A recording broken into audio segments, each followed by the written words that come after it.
CCC 478 ഇങ്ങനെ പറയുന്നുണ്ട്. 478. യേശു തൻ്റെ ജീവിതകാലത്ത് ക്ലേശസമയത്തും പീഡാസഹനവേളയിലുമൊക്കെ നാം എല്ലാവരെയും അറിയുകയും സ്നേഹിക്കുകയും നമ്മിൽ ഓരോരുത്തർക്കുമായി അവിടുന്ന് സ്വയം സമർപ്പിക്കുകയും ചെയ്തു. ദൈവപുത്രൻ എന്നെ സ്നേഹിച്ചു, എനിക്ക് വേണ്ടി സ്വയം സമർപ്പിച്ചു. അവിടുന്ന് നമ്മെല്ലാവരെയും മാനുഷിക ഹൃദയം കൊണ്ട് സ്നേഹിച്ചു. ആ ഒരു വാക്കാണ് എനിക്ക് ഈ പേഴ്സണൽ ജീസസ് എന്ന് പറയുമ്പോൾ തന്നെ വരണേ. ഈശോ മാനുഷിക ഹൃദയം കൊണ്ട് ഓരോരുത്തരെയും സ്നേഹിച്ചു. പേഴ്സണലായിട്ട് He has loved us all with a human heart. Human heart, അതിനാണ് മനുഷ്യനായത്. ഡിവൈൻ ഹാർട്ട് കൊണ്ട് സ്നേഹിച്ച് നമ്മൾ അറിയണം കൂടിയില്ല. അപ്പോൾ മനുഷ്യനായി വന്നു, മാനുഷിക ഹൃദയം കൊണ്ട് സ്നേഹിച്ചു, ഓരോരുത്തരെയും സ്നേഹിച്ചു. അല്ലെ, പീഡാനുഭവത്തിൻ്റെ സമയത്തും ക്ലേശത്തിൻ്റെ സമയത്തൊക്കെ ഓരോരുത്തരെയും കാണുന്നുണ്ടായിരുന്നു എന്ന് ഈശോ. പീഡാനുഭവത്തിൻ്റെ സമയത്ത്, കുരിശുമരണത്തിൻ്റെ സമയത്തൊക്കെ ഓരോരുത്തരെയും കൺമുമ്പിൽ കണ്ടു. ഓരോ മനുഷ്യനെയും, ക്രിസ്ത്യാനിയെ മാത്രമല്ല, ഓരോ മനുഷ്യനെയും നേരിട്ട് കണ്ട് സ്നേഹിച്ചുകൊണ്ടാണ് സഹിച്ചത്. അതുകൊണ്ട് ഓരോ മനുഷ്യനും യേശു ക്രിസ്തുവുമായിട്ടൊരു ബന്ധമുണ്ടാവണം. നിനക്ക് ജീവൻ ലഭിച്ചത് യേശു ക്രിസ്തു നിനക്ക് വേണ്ടി സഹിച്ച് മരിച്ചത് കൊണ്ടാണ്, രക്ഷ നേടിവെച്ചത് കൊണ്ടാണ്. ആ രക്ഷ എടുക്കണം, സ്വീകരിക്കണം. എല്ലാ മനുഷ്യർക്കും വേണ്ടിയാണ് യേശു ക്രിസ്തു മരിച്ചത്. എല്ലാ മനുഷ്യർക്കും വേണ്ടി പീഡ സഹിച്ച് മരിച്ചു. എല്ലാ മനുഷ്യരും യേശു ക്രിസ്തുവിൻ്റെ അടുത്തേക്ക് വരണം. കുറച്ച് പേർക്ക് വേണ്ടി മാത്രമല്ല ഈശോ മരിച്ചത്, എല്ലാ മനുഷ്യർക്കും വേണ്ടി. അന്വേഷിപ്പിൻ, കണ്ടെത്തും. നിൻ്റെ പേഴ്സണൽ ഈശോയെ നീ അന്വേഷിച്ച് നോക്ക്, തീർച്ചയായും കണ്ടെത്തും, തീർച്ചയായും കണ്ടെത്തും. അന്വേഷിക്കേണ്ട ഒരു താമസം മാത്രം. വഴി തെറ്റിപ്പോയ കുഞ്ഞാടിനെ അന്വേഷിച്ച് പോകുന്ന ഈശോ എപ്പോഴും നമ്മളെ അന്വേഷിച്ച് വരുന്നുണ്ട്. പക്ഷെ നമ്മളും കൂടി അന്വേഷിക്കണം, കണ്ടുമുട്ടണമെങ്കിൽ. മുൾപടർപ്പിൽ കുടുങ്ങിക്കിടന്ന കുഞ്ഞാട് അവിടെ കിടന്ന് കരഞ്ഞു. അപ്പോൾ ഈശോ തേടിപ്പോയി വീണ്ടെടുത്തു. എൻ്റെ ഈശോയേ എന്ന് വിളിച്ചൊന്ന് കരഞ്ഞു നോക്കിയേ, അവിടെ ഉണ്ട് ഈശോ അപ്പം തന്നെ.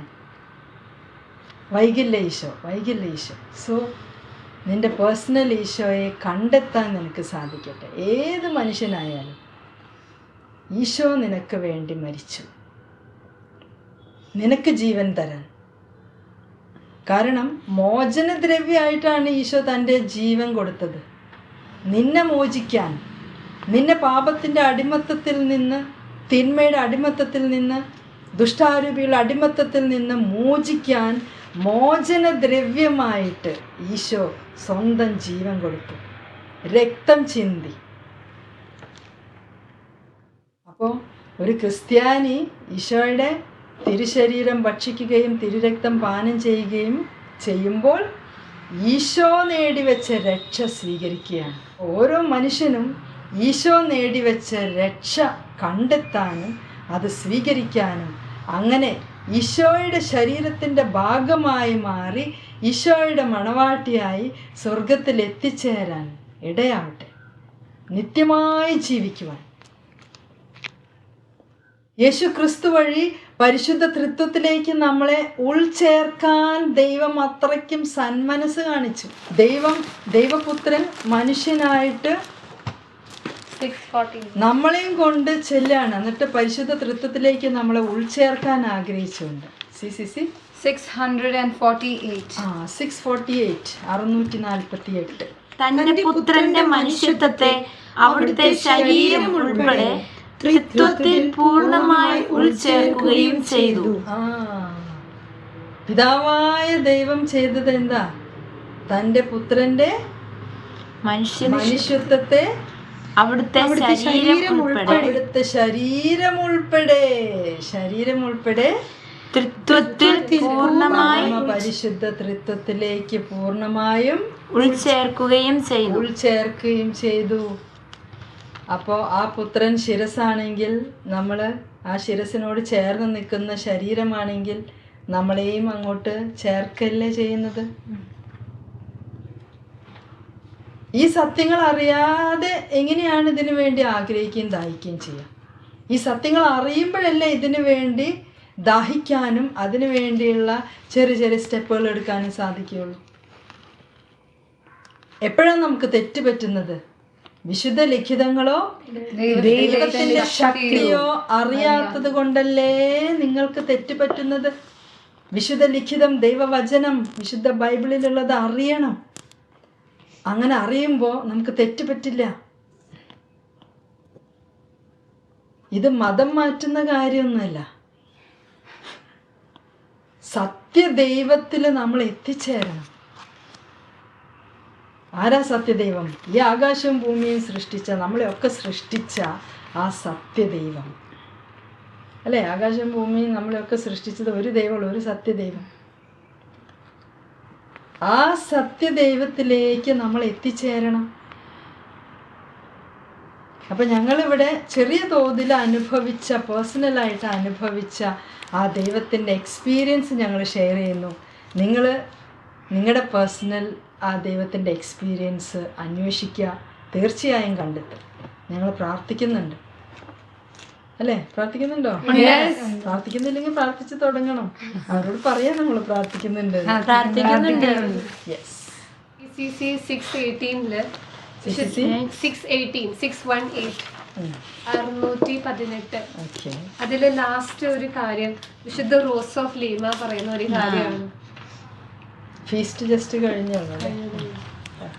Apart from the cross, there is no other ladder by which we may get to heaven. സ്വർഗത്തിലേക്ക് കയറാൻ ഒരു ഗോവണി ഉണ്ടല്ലേ? പർദീസായിലേക്കുള്ള ഏകവും സത്യവുമായ ഗോവണി ഇതാണ്. സ്വർഗത്തിലേക്ക് കയറാൻ കുരിശല്ലാതെ മറ്റൊരു മാർഗവുമില്ല. കുരിശല്ലാതെ മറ്റൊരു മാർഗമില്ല എന്ന് വിശുദ്ധ റോസ് ഓഫ് ലീമ പറഞ്ഞു വെക്കുന്നു. എന്തുകൊണ്ടാ കുരിശല്ലാതെ വേറെ വഴിയില്ല എന്ന്? ഗോവണി, ആ കുരിശാകുന്ന ഗോവണി കൂടെ കയറുമ്പോൾ, ആ സഹനത്തിൽ കൂടെ കടന്നു പോകുമ്പോൾ നമ്മൾ ശുദ്ധീകരിക്കപ്പെടും. അപ്പോൾ പരിശുദ്ധി മാത്രം നിറഞ്ഞ സ്വർഗത്തിലേക്ക് എത്തണമെങ്കിൽ പിന്നെ ശുദ്ധീകരിക്കപ്പെടണ്ടേ? വിശുദ്ധീകരിക്കപ്പെടണ്ടേ? യെസ്. അവിടെയാണ് സഹനത്തിൻ്റെ വാല്യൂ. അല്ലാതെ സഹനത്തിന് ദൈവമാക്കി വെക്കാനല്ല, ആ സഹനത്തിൽ കൂടെ ദൈവത്തിൻ്റെ അടുത്തെത്താൻ. സഹനം ദൈവമല്ല, പക്ഷെ സഹനത്തിൽ കൂടെ സ്വർഗത്തിലെത്താൻ പറ്റും. അപ്പൊ ക്രൂശിതനായ ഈശോനെ പിടിച്ചിട്ട് കാര്യമുള്ളൂ. ഇങ്ങനെ ഒരു പാട്ടുണ്ടല്ലോ, കുരിശാന രക്ഷ.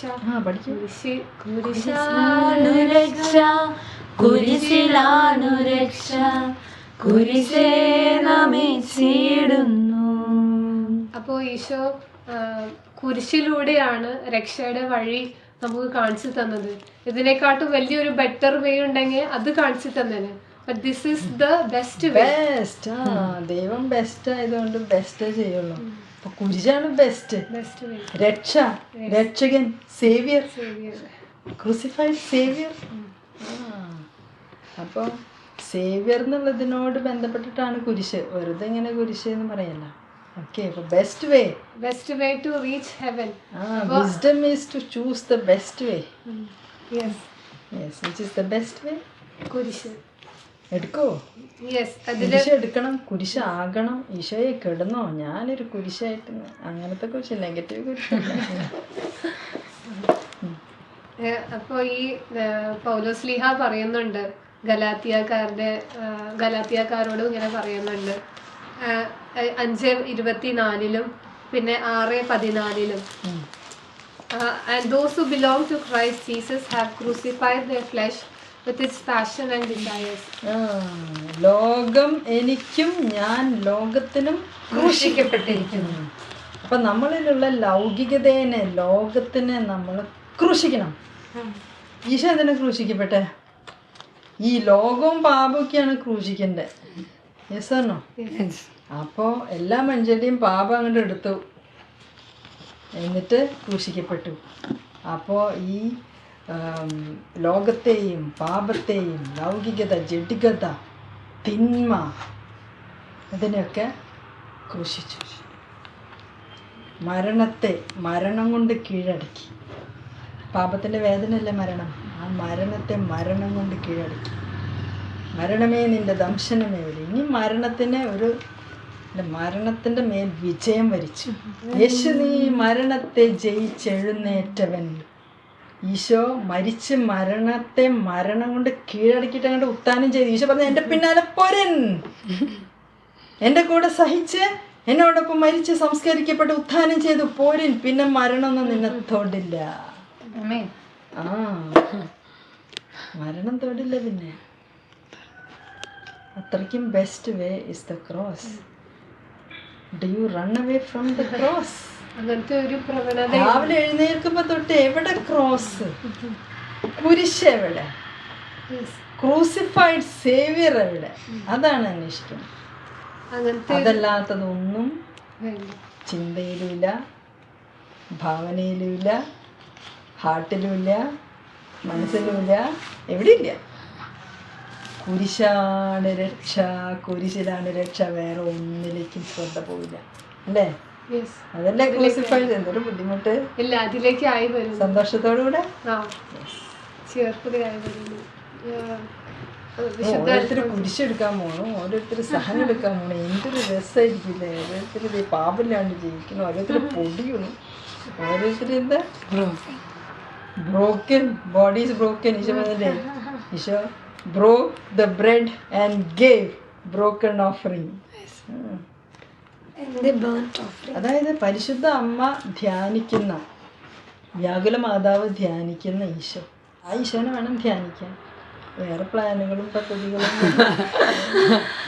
വ്യാകുല മാതാവ് ധ്യാനിക്കുന്ന ഈശോ ഇവിടെ അതായിരിക്കണം, അല്ലേ?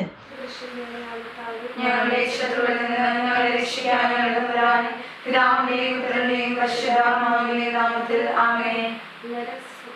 The holy word of God, the light of the holy Ruach Lord.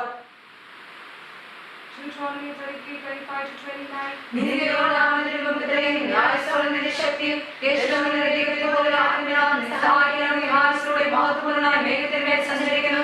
നിത്യനായ ദൈവത്തിന്റെ അഭയം താങ്ങാൻ ശാശ്വതഹസ്തങ്ങൾ അവിടുന്ന് ശത്രുവിനെ കടക്കാറ്റും സംഹരിക്കുമെന്ന് പറയും. ഇസ്രായേൽ സുരക്ഷിതമായ വസ്തുക്കും യാക്കോബിന്റെ സന്തതികളുടെ ധാന്യവും വീഞ്ഞുമുള്ള നാട്ടിൽ നശിച്ചുമാകും. ആകാശമണികൊള്ളിക്കും ഇസ്രായേലിൽ ഭാഗ്യവാൻ. സഹായിക്കുന്ന പരിചയം മഹത്വം കാണിക്കുന്ന വാളുമായി കർത്താവിനാൽ രക്ഷിക്കപ്പെട്ട നിലകൊള്ള മറ്റേ ജനമാണുള്ളത്. ശത്രുക്കളിൽ നിന്ന് വഞ്ചിക്കാൻ ശ്രമിക്കും, എന്നാൽ നീ അവിടെ ഉന്നത സ്ഥലങ്ങൾ ചവിട്ടി മെതിക്കും. Deuteronomy 28:6-8. സകല പ്രവൃത്തികളിൽ നീ അനുഗ്രഹീതനായിരിക്കും. നിന്റെ ശത്രുക്കളെ നിന്റെ മുന്നിൽ വെച്ച് കർത്താവ് തോൽപ്പിക്കും. നിനക്കെതിരായ ഒരു വഴിയുടെ പേരും 7 വഴിയുടെ പാനായി ചെയ്യും. നിന്റെ കളകളിൽ നിന്റെ പ്രയത്നങ്ങളിൽ കർത്താവ് ഭക്ഷിക്കും. നിന്റെ ദൈവമായ കർത്താവ് നിന്റെ ദേശത്തെ അവിടുന്ന് അനുഗ്രഹിക്കും. Isaiah 54:17. കർത്താവ് ചെയ്യുന്നു, നിദ്രയിക്കാൻ കടക്കുന്ന ഭാവിയില്ല. നിനക്കെതിരെ പ്രസ്താവിക്കുന്ന രാവിലെ നീ ഖണ്ഡിക്കും. കർത്താവിന്റെ ദാസരുടെ പൈതൃകവും നിർത്തമാണ്. Malachi 4:3. സൈനികരുടെ കർത്താവ് ചെയ്യുന്നു, ഞാൻ പ്രവർത്തിക്കുന്ന ദിവസപുരുഷന്മാരെ ചവിട്ടാടും. അവരുടെ കാലിൽ ശാപമുള്ളവരായിരിക്കും. Jeremiah 15:20-21. ഈ ജനത്തിന് മുന്നിൽ ഉത്തരവാദിത്തമായി ഞാൻ വേഗത്തിൽ അതിനോട് യുദ്ധം ചെയ്യും, വിജയിക്കുകയില്ല. എന്നാൽ രക്ഷയായ മോചിതയായ ഞങ്ങളുടെ കൂടെയുണ്ട്. കർത്താവ് ചെയ്യുന്ന ദുഷ്ടന്റെ കയ്യിൽ നിന്ന് ഞാൻ വീണ്ടെടുക്കും. അക്രമികളുടെ പിടിയിൽ നിന്ന് ഞാൻ വീണ്ടെടുക്കും. Zechariah 9:8. ആരും വളരെ നടക്കാതിരിക്കാൻ ഞാൻ എന്റെ ഭവനത്തിന് ചുറ്റും പാളയം സ്ഥാപനം നൽകും. Numbers 23:23. യാക്കോബിന് ആവശ്യം വിൽക്കുകയില്ല, ഇസ്രായേലിന്റെ ദൃശ്യദ്രവ്യത്തെ ഫലിക്കുകയുമില്ല. സമയമാണിത്. St. John 6:47-57. സത്യം സത്യമായി ഞാൻ നിങ്ങളോട് പറയുന്നു, വിശ്വസിക്കുന്നവന് നിത്യജീവനുണ്ട്. ഞാൻ ജീവന്റെ അപ്പമാണ്. നിങ്ങളുടെ പിതാക്കന്മാർ ഭൂമിയിൽ വെച്ച് മന്നാ ഭക്ഷിച്ചു, എങ്കിലും അവർ മരിച്ചു. പിതാവിനെ മനുഷ്യൻ ഭക്ഷിക്കുന്നതിന് വേണ്ടി സ്വർഗ്ഗത്തിൽ നിന്നിറങ്ങിയ അപ്പമാണ്. ഇത് ഭക്ഷിക്കുന്നവൻ മരിക്കുകയില്ല, സ്വർഗ്ഗത്തിൽ നിന്നിറങ്ങിയ ജീവനുള്ളപ്പം ഞാനാണ്.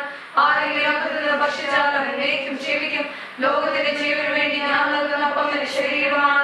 ഇതേപ്പറ്റി യഹൂദർക്കിടയിൽ തർക്കമുണ്ടായി. തന്റെ ശരീരം നമുക്ക് ഭക്ഷണമായിട്ട് തരാൻ കഴിയുന്നവർ ചോദിച്ചു. യേശു പറഞ്ഞു, സത്യം സത്യമായി ഞാൻ നിങ്ങളോട് പറയുന്നു, നിങ്ങൾ മനുഷ്യപുത്രന്റെ ശരീരം ഭക്ഷിക്കുകയും രക്തം പാനം ചെയ്യുകയും ചെയ്യുന്നില്ലെങ്കിൽ നിങ്ങൾക്ക് ജീവനുണ്ടായിരിക്കില്ല. ശരീരം ഭക്ഷിക്കുകയും രക്തം പാനം ചെയ്യുകയും ചെയ്യുന്നവന് നിത്യജീവനുണ്ട്. അവസാന ദിവസം ഞാൻ അവനെ ഉയർപ്പിക്കും.